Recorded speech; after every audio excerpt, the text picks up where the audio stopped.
Ang pag-ibig ay parang magic. Hanggat hindi mo nakikita ang pandaraya, patuloy kang maniniwala. Honesty is the soul of business. That is why respect is earned, honesty is appreciated, trust is gained, and loyalty is returned. Proverbs chapter 11 verse 1, the Lord detests dishonest scales, but accurate weights find favor with Him. In Tagalog, kinasusuklaman ng Panginoon ang nandaraya sa timbangan. Ngunit ang nagtitimbang ng tama ay kanyang kinalulugdan. Smart living around the globe, tinimbang ka, ngunit kulang. Honesty is still the best policy. Noong bata pa kayo, nakarinig na ba kayo ng sinabi ng inyong teacher sa elementary ng ganito?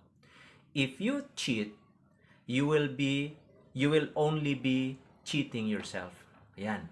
Sa totoo lang, cheating does not stop when you graduate high school or from high school.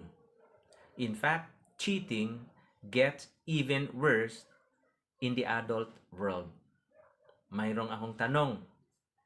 Nakakita ka ng cellphone sa jeep na inyong sinasakyan. Ano ang gagawin mo? Sobra ang sukli ng cashier sa inyo sa grocery. Ano ang gagawin mo? Pinipilit ka ng classmate mong kopyahin mo ang assignment. Pakopyahin mo siya ng assignment nyo. Ang tanong, ano ang gagawin mo? Araw-araw, humaharap po tayo sa samot-saring karanasan na susubok sa ating katapatan or honesty. From small to big deals, being honest is one of the great challenges that we can face daily sa araw-araw. Napakahirap talaga maging honest. Kaya mirong famous quotes na, be honest even if others are not. Be honest even if others cannot. Be honest even if others will not. You have to be honest. Ayon sa mga survey, mayroong mga kategory ng grupo ng tao na sinusubukan yung pagiging honest. Ang nangunguna rito sa survey yung mga business students. Ayon sa pag-aaral sa mga students who cheat in college, business students ang nangunguna. Ayon sa survey, nagpapakita na 56% of MBA students admitting to cheating at least once. Kumpara sa mga 47% lang ng graduate sa ibang mga kurso. So about 1/3 of business administration students may say they have cheated 3 or more times in the past year. Pangalawang kategory sa marriage, sa pag-aasawa, buhay may pag-asawa. 41% of married couple admit to physical or emotional infidelity. Halos mga 74% ng mga lalaki ang nagsabi na kaya nilang mag-cheat sa kanilang misis basta hindi lang sila mahuhuli. And about 68% of women, ganun din ang sinabi. What about taxes? Sa Amerika, na napakaseryoso ang taxes laws nila, maniwala kayo sa hindi, 79% of American people ang nagsasabi na morally wrong to cheat on their taxes. Subalit, it is estimated na sobra sa 1.6 million individuals cheat on their taxes each year. So ano pa kaya dito sa Pilipinas? 'Di ba? Sa atin sa Pilipinas, kaya may katanungan, ano ang pagkakaiba ng kriminal sa Amerika at kriminal sa Pilipinas? Ganito lang 'yon, lalo na mga tax evader sa Pilipinas sa Amerika, ganito. Yung mga tax evader sa Amerika dumidiretso sa bilangguan. Ngunit itong mga tax evader sa Pilipinas dumidiretso sa Amerika. Ganun lang. Tatakbo sila pa Amerika. Yan po. Now, hinihimok tayo specifically ng ating Proverbs 11 verse 1 sa ating smart living around the globe na tinimbang ka, ngunit kulang. Honesty is still the best policy. Ayon pa dito sa Proverbs 11:1, we must be honest in our economic transactions. Magiging tapat tayo sa ating mga business transactions, mga negosyo. So ang timbangan or scales rito ay tumutukoy sa ginagamit ng mga negosyante to weigh out goods to determine the price. So ang mga timbang would be marked with a certain value, ngunit ang mga dishonest na mga merchants or negosyante would carry a light and heavyweight mark with the same value. Ang isang kilo na binigyan mo na tama sa paningin mo sa timbangan, ngunit nung subukan mong ilagay sa tamang timbangan, kulang pala ng 1 gramo o 2 gramo. At ito po ay usong-uso sa ating mga palengke sa buong Pilipinas. Ang tanong, nandadaya ka ba? Hindi natin mapagkakaila na talamak ang pandaraya sa ating bansa. Sa panahon ngayon, tila ba itinuturing na bilang normal na gawain ang pandaraya na nangyayari sa ating pang-araw-araw na buhay. Ilang halimbawa rito ay yung maninipula ng timbangan sa palengke upang madagdagan ang binabayad ng mga mamimili. Hindi tamang pagbayad o pag 1, 2, 3 sa sinasakyang jeepney. Pagsingit sa mahabang pila sa terminal o pagbabayad ng kuryente, pangungupya ng sagot ng kaklase at marami pang iba, di ba? Ayon sa isang kasabihan, hindi malilinlang ang isang matapat na tao. Pero kagaya ng iba pang kasabihan, hindi po ito totoo.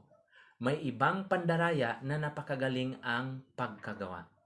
Kilala man natin o hindi, maaring tayong maging biktima ng kanilang pandaraya. So God is fair and right.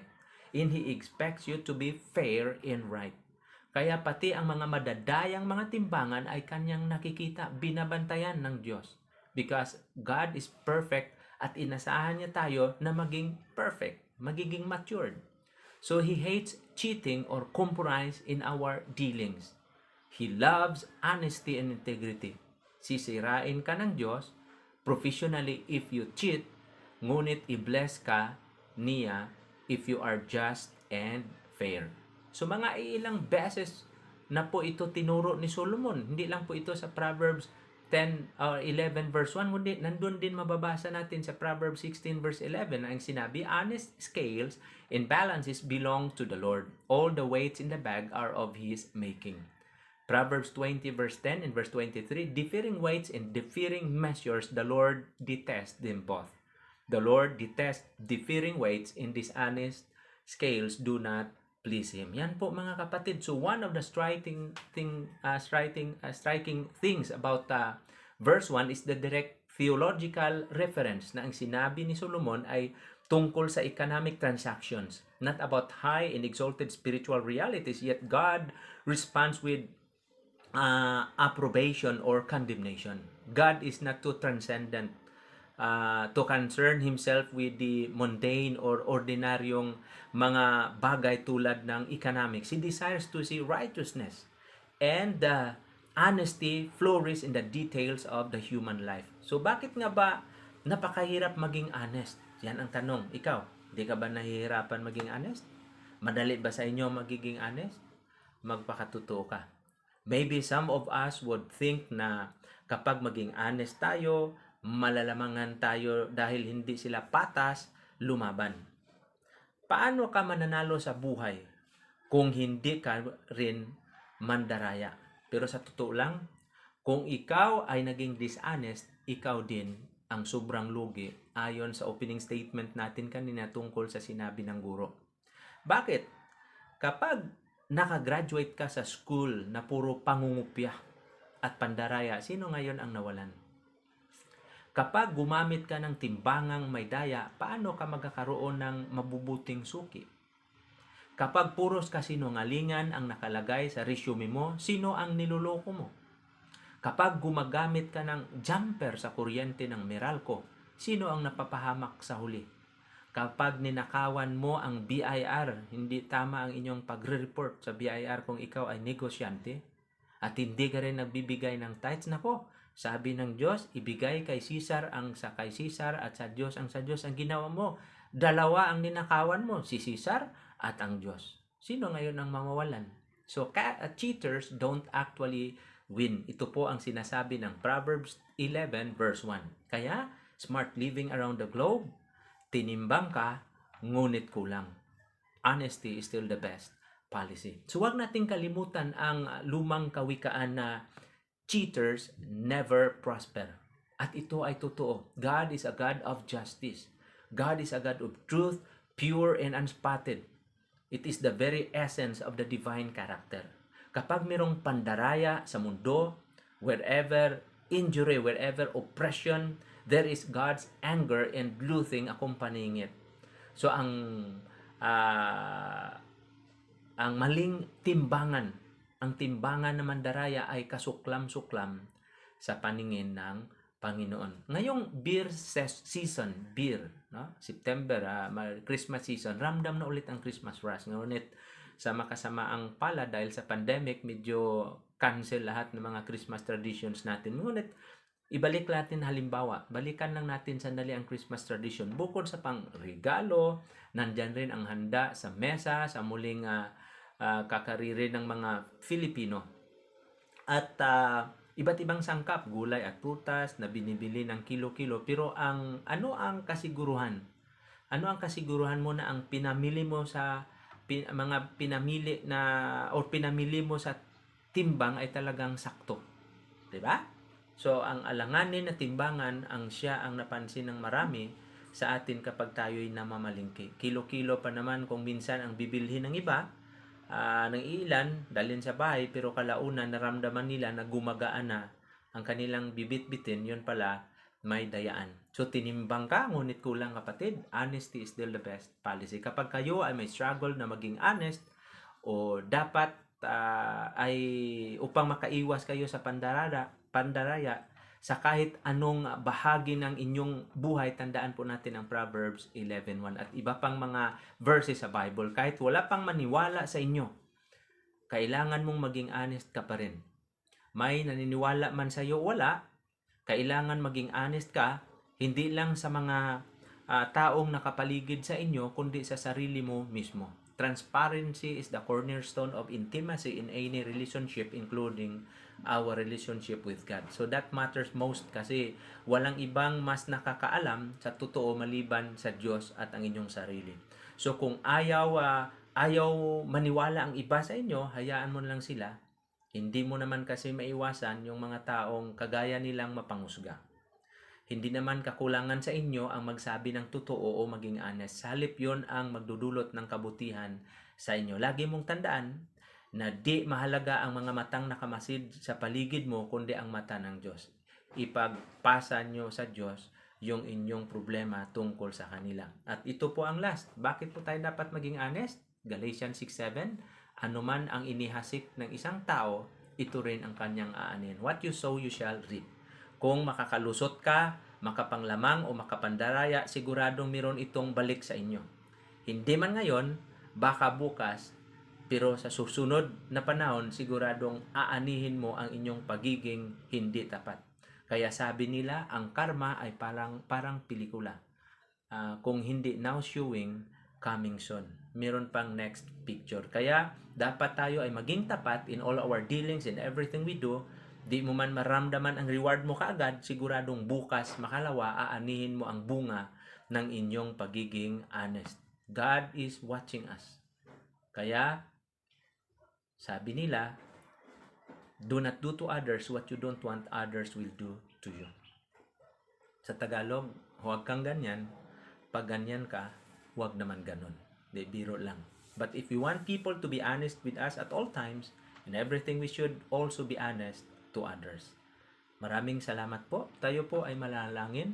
Lord Jesus, Prince of all heavenly truths, for honesty, Lord, yields harmony and loyalty. Teach us to be honest in all our human relationships and business dealings. We pray that we conduct all of our affairs with honesty, integrity, and fairness. We pray that we will arise and meet every challenge and will never shy away from the competition no matter how big, because you are the greatest. Please bless us, Father, so that we may to bless others. This we ask in the name of Jesus. Amen.